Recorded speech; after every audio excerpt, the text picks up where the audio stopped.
ओम नमः शिवाय, ओम नमः शिवाय, ओम नमः शिवाय, ओम नमः शिवाय।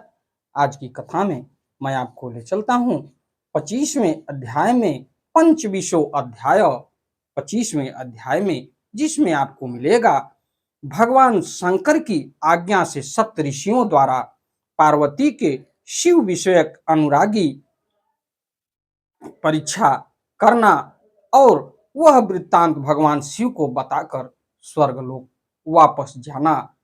तो देखा जाए तो भगवान शिव की आज्ञा से सप्तऋषि जो थे वो शिव विषयक अनुराग की परीक्षा माता पार्वती की कैसे लेंगे। तो आइए चलते हैं इस कथा में आपको लेके रुद्र संहिता के पार्वती खंड के 25वें अध्याय में। त्वमेव माता च पिता त्वमेव, त्वमेव बंधुश्च सखा त्वमेव, त्वमेव विद्या द्रविणम त्वमेव, त्वमेव सर्वम मम देव देव। ओम श्री शांब शिवाय नमः, ओम श्री गणेशाय नमः। तो नारद उवाच, नारद जी कह रहे हैं कि गतेषु तेषु देवेषु विधि विघ्नवादिकेषु च सर्वेषु मुनीषु प्रीत्या किम बभूव ततः परम। तो नारद जी कह रहे हैं कि हे परमपिता ब्रह्मा, उन ब्रह्मा विष्णु आदि देवताओं तथा सभी मुनियों के प्रेम पूर्वक चले जाने पर फिर क्या हुआ। हे तात, शिव ने क्या किया और फिर कितने समय के बाद तथा किस प्रकार वर देने के लिए आए उसे बताइए और प्रीति प्रदान कीजिए। ये नारद जी परमपिता ब्रह्मा से आगे की कथा को सुनना चाहते हैं कि जब सप्तऋषि चले गए तो उसके बाद क्या हुआ। तो ब्रह्मोवाच, ब्रह्मा जी कह रहे हैं गतेषु तेषु देवेषु ब्रह्मादिषु निजाश्रमम तत्तपःसु पृच्छार्थम समाधिस्थो भवद्वः। तो ब्रह्मा जी कह रहे हैं कि उन ब्रह्मा आदि देवताओं के अपने अपने आश्रम को चले जाने पर पार्वती की तपस्या की परीक्षा करने के लिए शिव जी समाधिस्थ हो गए। उन्होंने अपने आत्मा से ही परमात्मा में परात्पर निर्वग्रह आत्म स्थिर ज्योति को धारण कर विचार किया और वस्तुतः वे शिव ही भगवान ईश्वर वृषभ ध्वज और अविज्ञात गति और हर एवं परमेश्वर हैं। इस हिसाब से हे तात, उसी समय पार्वती ने भी महाघोर तपस्या प्रारंभ की और उस तप से शंकर भी अत्यंत विस्मित हो गए। भक्तों के अधीन रहने वाले वे समाधि से विचलित हो गए। तब उन हर ने वशिष्ठादि सप्तऋषियों का स्मरण किया। वे सभी सप्तऋषि भी शिव जी के स्मरण करते ही प्रसन्न मुख होकर अपने भाग्य की बहुत सराहना करते हुए वहां शीघ्र ही उपस्थित हो गए जहां महादेव उपस्थित थे। उन महेश्वर को प्रणाम करके वे हर्ष पूर्वक गदगद वाणी से हाथ जोड़कर तथा सिर झुकाकर स्तुति करने लगे महादेव की। तो सप्तऋषि क्या कह रहे हैं, देव देव महादेव करुणा सागर प्रभु जाता वयम सुगंधया ही त्वया यद धुना स्मृता। तो सप्तऋषि कह रहे हैं कि हे देव देव, हे महादेव, हे करुणा सागर, हे प्रभु, हम लोग धन्य हो गए जो आपने आज हम लोगों का स्मरण किया। हे नाथ, आपने किस लिए स्मरण किया है, हम लोगों को आज्ञा दीजिए। हे स्वामी, आपने दास के समान ही हम लोगों पर कृपा कीजिए, आपको प्रणाम है। तो ब्रह्मा जी कह रहे हैं मुनियों के इस विज्ञप्ति को सुनकर विकसित कमल के समान त्रिनेत्र वाले वे करुणानिधि हंसते हुए प्रेम पूर्वक कहने लगे, यानी महादेव। तो महेश्वर उवाच, भोलेनाथ कह रहे हैं कि हे सप्त मुने आस्ताता श्रृणु तारम वचोमम अस्मदीत करायुयम सर्व ज्ञान विचक्षण। तो महादेव कह रहे हैं कि हे सप्त ऋषिगण, आप लोग सभी प्रकार के ज्ञान में विचरण हैं तथा मेरा हित करने वाले हैं। हे तात, मेरी बात शीघ्र आप सुनिए। इस समय गौरी शिखर नामक पर्वत पर देवेशी पार्वती गिरजा अत्यंत दृढ़ चित्त से तपस्या कर रही है और हे ऋषियों, सखियों से सेवित उनके अपने समस्त कामनाओं का त्याग कर बड़ी दृढ़ता के साथ मुझे अपना पति बनाने के लिए निश्चय कर लिया है। ये महादेव सप्तऋषियों से कह रहे हैं कि आप वहां पर जाइए, गौरी शिखर पर्वत पर, और जहां पर देवेशी पर्वत पार्वती गिरजा अत्यंत दृढ़ तपस्या कर रही हैं। हे मुनि श्रेष्ठों, आप लोग मेरी आज्ञा से वहां जाइए और उसके प्रेम एवं दृढ़ता की परीक्षा कीजिए। हे सुब्रतो, मेरी आज्ञा है कि आप लोग उससे सर्वथा छल युक्त वचन कहिए, इसमें संशय न कीजिए। तो आगे ब्रह्मा जी कह रहे हैं, इत्याज्ञप्ताश्च मुनियो जम्मुस्त्रत्र द्रुतम हीते यत्र रजती सा दीप्ता जगन माता नगात्मजा। तो ब्रह्मा जी कह रहे हैं कि शिव जी की आज्ञा प्राप्त कर मुनि गण उसी समय उस स्थान पर गए जहां जगन माता पार्वती तपस्या कर रही थी।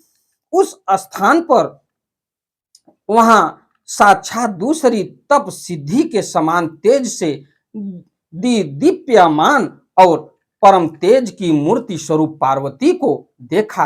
हे सुब्रतो, उन सप्तऋषियों ने हृदय से पार्वती को सर्वप्रथम प्रणाम किया और उसके बाद विशेष रूप से सत्कृत हो विनम्र होकर यह वचन कहने लगे। तो ऋषिगण, जो सप्त ऋषिगण गए हैं, वे क्या कह रहे हैं? माता पार्वती के समीप जाने के बाद, श्रृणु शैल सुते देवी किमर्थम तप्यते तपः इच्छसि त्वं सुरम कम च किम फलम तद्वदाधुना। तो ऋषिगण बोले, हे शैल सुते देवी, सुनो, तुम किस उद्देश्य से तपस्या कर रही हो? तुम किस देवता को प्रसन्न करना चाहती हो और क्या फल चाहती हो, उसे इस समय बताओ। तो नारद जी ये पूरी शिव पुराण की कथा को परमपिता ब्रह्मा के मुख से सुनना चाहते हैं। उसके बाद परमपिता ब्रह्मा जी कह रहे हैं नारद से कि हे नारद, जब उन सप्त ऋषियों ने इस प्रकार देवी पार्वती से कहा, तब वे सत्य तथा अत्यंत गोपनीय वचन उनके सामने कहने लगे। तो माता पार्वती कह रही हैं, पार्वती बोल रही हैं सप्तऋषियों से, मुनीश्वराः शृणुतु मदाक्यम प्रीतितो हृदा ब्रह्मीम स्व विचारम वै चिंतितो यो धिया स्वया। तो माता पार्वती कह रही हैं कि हे मुनीश्वरों, मैंने अपनी बुद्धि से जो विचार किया है उसे आपके समक्ष प्रकट करती हूँ। आप लोग प्रेम पूर्वक मेरी बात को सुनिए। हे विप्रो, आप लोग मेरी असंभव बात सुनकर परिहास करेंगे, इसलिए उसे कहने में भी मुझे संकोच हो रहा है, पर मैं क्या करूं? आप लोगों के पूछने पर मैं कह रही हूं। मेरा यह मन बड़ी दृढ़ता से हठपूर्वक दूसरे के वश में हो गया है और जल के ऊपर बहुत ऊंची दीवार उठना चाहता है और सदा शिव ही पति हूं, ऐसा मनोरथ लेकर देवर्षि नारद की आज्ञा प्राप्त करके मैं अति कठोर व्रत कर रही हूं। इसमें मेरे मन रूपी पक्षी को यद्यप पंख नहीं है, फिर भी यह हठ पूर्वक आकाश में उड़ने की इच्छा चाहता है और उड़ने की इच्छा रखता है। करुणा सागर स्वामी शंकर मेरी उस आशा को पूर्ण करें। तो परमपिता ब्रह्मा कह रहे हैं कि उनकी यह बात सुनकर वे सप्त ऋषि मुनिगण गिरिजा का सम्मान करके हंसकर प्रेम पूर्वक मिथ्या तथा छल युक्त वचन कहने लगे। तो सप्त ऋषि गण बोल रहे हैं, हे पर्वत राजपुत्री, बुद्धिमती होकर भी तुमने व्यर्थ ही अपने को पंडित मानने वाले तथा क्रूर चित्त वाले उस देवर्षि नारद का चरित्र नहीं जाना है। वह नारद तो मिथ्यावादी और दूसरे के चित्त को भुला वे में डालने वाला है। ये तुम क्या कर रही हो? उसकी बात सुनने से सर्वथा हानि ही होती है। उस नारद के संबंध में एक सुंदर इतिहास हम लोग कह रहे हैं, उसको तुम उत्तम बुद्धि से सुनो और प्रेम पूर्वक उसे अपने हृदय में धारण करो। ब्रह्मा के पुत्र दक्ष ने अपने पिता की आज्ञा से अपनी पत्नी से 10,000 प्रिय पुत्र उत्पन्न किए और उनको तपस्या में नियुक्त किया। तपस्या के लिए प्रतिज्ञा करके वे दक्ष पुत्र पश्चिम दिशा में नारायण सरोवर पर गए। नारद भी वहां पहुंच गए। उन नारद ने उन्हें मिथ्या उपदेश देकर विरक्त कर दिया और उनकी आज्ञा से वे पुनः अपने पिता के घर लौट आए। उनकी तपस्या भंग हो गई। यह समाचार सुनकर दक्ष अत्यंत व्याकुल हो उठे और ब्रह्मदेव ने उन्हें धैर्य प्रदान किया। तदनंतर उन्होंने पुनः 1,000 पुत्र उत्पन्न किए और उन पुत्रों को भी तप कार्य में नियुक्त किया। वे भी अपने पिता की आज्ञा से वहीं तप करने के लिए गए। पुनः नारद वहां पहुंच गए और उन्हें भी अपना उपदेश दिया और उनकी तपस्या भंग हो गई। इस हिसाब से पूर्व समय में एक विद्याधर था और जो चित्रकेतु नाम का राजा हुआ था, उसको भी इसी नारद ने उपदेश देकर उसका घर सूना कर दिया और प्रहलाद को उपदेश देकर हिरण्यकशिपु से नाना प्रकार के दुख दिलवाए। इस प्रकार वह उल्टा उपदेश देकर दूसरों की बुद्धि फेर देता है। इस नारद ने कानों को प्रिय लगने वाली अपनी विद्या जिन जिन लोगों को सुनाई, वे शीघ्र ही प्रायः अपना घर छोड़कर भिक्षा मांगने लगे। वे नारद यद्यपि देखने में बड़े सज्जन लगते हैं, किंतु उनका मन मलिन है। हम लोग उनके साथ रहने के कारण उनका चरित्र विशेष रूप से जानते हैं। ये सप्तऋषि कह रहे हैं माता पार्वती से, क्योंकि भोलेनाथ की आज्ञा थी माता पार्वती को जाने के बाद उनकी परीक्षा लेने के लिए कि आप लोग जाइए और पार्वती का परीक्षा लीजिए। तो बगुले के श्वेत वर्ण शरीर को देखकर सब लोग उसे साधु कहते हैं, फिर भी क्या वह मछली नहीं खाता? साथ में रहने वाला ही साथ रहने वालों का वास्तविक चरित्र जानता है। तुम तो परम बुद्धिमती हो, फिर कैसे उनके उपदेश में फंसकर मूर्खों की तरह कठिन तपस्या करने लगी? हे बाले, यह परम दुख की बात है कि तुम जिसे अपना पति बनाने के लिए इतना कठिन तप कर रही हो, वह कामदेव का शत्रु है और उदासीन तथा निर्विकार है। वह अमंगल वेश धारण करने वाला शिव निर्लज्ज है। उसके घर का तथा कुल का आज तक किसी को पता नहीं है। वह कुवेशी भूत एवं प्रेतादि का साथ करने वाला है, त्रिशूल धारण करने वाला और नग्न रहने वाला है। उस धूर्त नारद ने अपनी माया से तुम्हारे ज्ञान को नष्ट करके बड़ी युक्ति से तुम्हें मोहित कर दिया है और तुमसे तपस्या करवाई। ऐसे वर को प्राप्त कर तुम्हें क्या सुख मिलेगा? हे देवेशी, हे पार्वती, तुम ही विचार करो।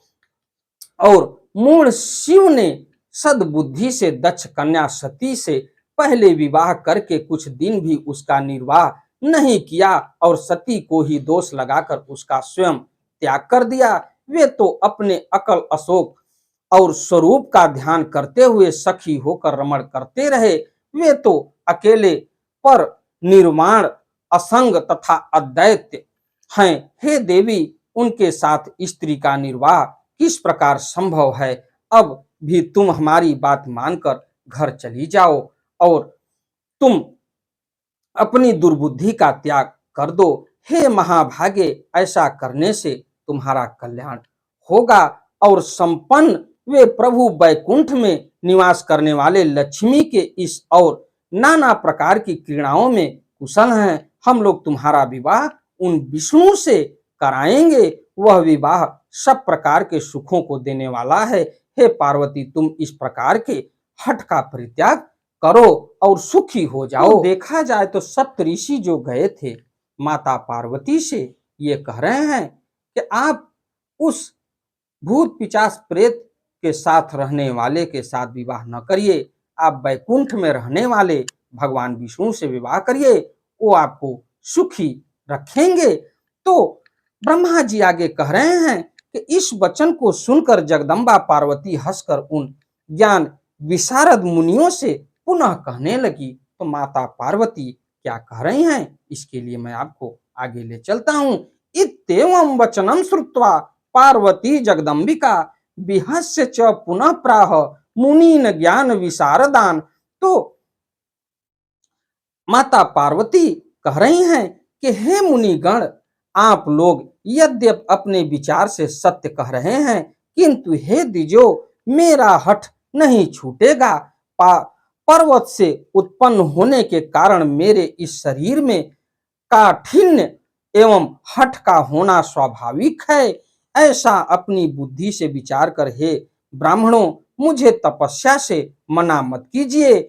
जिन लोगों के हृदय में यह विचार नहीं है कि गुरुओं का वचन सत्य होता है, उन्हें इस लोक एवं परलोक में दुख ही दुख होता है, उन्हें सुख कभी नहीं होता। हे ब्राह्मणों, गुरुओं के वचन का किसी प्रकार त्याग नहीं करना चाहिए, चाहे वो घर बसे अथवा उजड़े। यह हठ मुझे सदा सुख देने वाला है।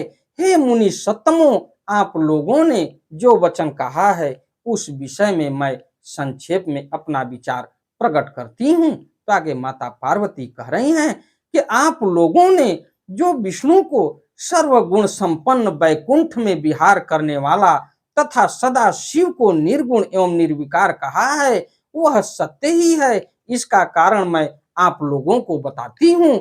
शिव पर ब्रह्म एवं विकार रहित हैं। वे भक्तों के लिए ही शरीर धारण करते हैं। वे प्रभु कभी भी सांसारिक प्रभुता दिखाने की इच्छा नहीं करते। अतः परमानंद शंभु अवधूत स्वरूप से परमहंसों की प्रिय गति धारण करते हैं और माया में लिप्त रहने वालों को ही अभी रुचि होती है और ब्रह्मों को किसी प्रकार की कोई अभिरुचि नहीं होती। वे सदाशिव प्रभु निर्गुण अज माया रहित और अलक्ष्य गति एवं विराट हैं। हे द्विजो, धर्म जाति आदि के द्वारा ही शंभु का अनुग्रह नहीं होता है। मैं तो गुरु के अनुग्रह से ही शिव को तत्व पूर्वक जानती हूँ। हे ब्राह्मणों, यदि शंकर मेरे साथ विवाह नहीं करेंगे तो मैं सर्वदा अविवाहित रहूंगी। यह मैं सत्य सत्य कहती हूँ। ये माता पार्वती कह रही हैं। चाहे सूर्य पश्चिम दिशा से उदय हो, सुमेर चलायमान हो जाए, अग्नि शीतल हो जाए और पर्वत पर कमल खिलने लगे, किंतु मेरा हठ नहीं डिगेगा। यह मैं सत्य कहती हूँ। तो परमपिता ब्रह्मा आगे कह रहे हैं कि इत्युक्त्वा तन प्रणम्यासु मुनीन सा पर्वतात्मजा वीर राम शिवम स्मृत्वा निर्विकारेण चेतसा। तो यह कहकर और उन मुनियों को प्रणाम करके वे पार्वती विकार रहित चित्त से शिव जी का स्मरण कर मौन हो गई। और तदंतर ऋषियों ने भी पार्वती का यह निश्चय जानकर उनकी जय जयकार की और उन्हें उत्तम आशीर्वाद प्रदान किया। हे मुनि, शिवा की परीक्षा करने वाले वे मुनिगण उन देवी को प्रणाम करके प्रसन्नचित्त होके शीघ्र ही शिव स्थान को चले गए। तत्र गत्वा शिवं नत्वा वृत्तान्तं विनिवेद्यतः तद्याज्ञां समनुप्राप्य स्वर्गलोकम जगमुरादत्। तो उसके बाद वे लोग वहां जाकर शिव को प्रणाम किए। सप्तऋषि वापस जाके उस वृत्तांत का निवेदन कर उनकी आज्ञा प्राप्त करके आदर पूर्वक अपने स्थान यानी स्वर्ग लोक को चले गए। सप्तऋषि इस प्रकार से इति श्री शिव महापुराणे द्वितीयायाम रुद्र संहितायाम तृतीय पार्वती खंडे सप्तऋषि कृत परीक्षा वर्णनम नाम पंचविशो अध्याय। इस प्रकार श्री शिव महापुराण के अंतर्गत द्वितीय रुद्र संहिता के तृतीय पार्वती खंड में सप्तऋषि कृत परीक्षा वर्णन नामक 25वां अध्याय पूर्ण हुआ। अगली कथा में मैं आपको ले चलूंगा 26वें अध्याय में, जिसमें आपको मिलेगा माता पार्वती की परीक्षा लेने के लिए भगवान शिव का जटाधारी ब्राह्मण का वेश धारण करके पार्वती के समीप जाना, शिव पार्वती संवाद। ये कथा बड़ी मार्मिक है, आप इस कथा को अवश्य सुनिए। हमारी वीडियो, हमारी कथा आपको अच्छी लगे तो वीडियो को लाइक करिए, शेयर करिए, चैनल को सब्सक्राइब करिए, बेल आइकन दबाना ना भूलिए, जिससे हमारी कोई भी महत्वपूर्ण धार्मिक वीडियो आप तक शीघ्र पहुंचे। अंधविश्वास से दूर रहते हुए महादेव के श्री चरणों में पड़िए। चलते चलते एक बार प्रेम से बोलिए ओम नमः शिवाय, ओम नमः शिवाय, ओम नमः शिवाय।